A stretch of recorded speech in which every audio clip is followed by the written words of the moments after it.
Hi friends, welcome to my channel. Janu విషయంలో దేవయాని మనీష కలిసి చేసిన ప్లాన్ బిడిసి కొట్టడంతో కోపంతో రూమ్లో మాట్లాడుకుంటూ ఉంటారు దేవయాని మనీష.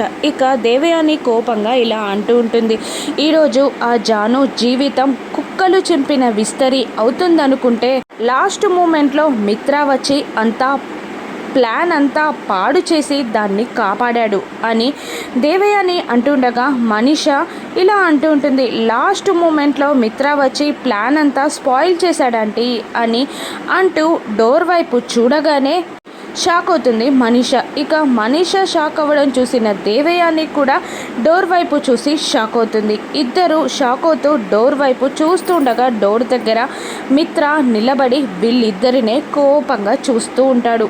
మిత్ర కోపంగా మనీష దేవయానిల దగ్గరికి నడుచుకుంటూ వస్తూ ఉండగా వీళ్ళిద్దరూ భయపడుతూ ఉంటారు. ఇక మిత్ర వాళ్ళకి వేయనున్న శిక్ష ఏంటి, జాను విషయంలో అలా చేసినందుకు దేవయానిని మిత్ర ఏమంటాడు, జాను వివేక్ల పెళ్ళిని మిత్ర జరిపిస్తాడా రాను ఎపిసోడ్స్లో చూద్దాం. Thank you for watching.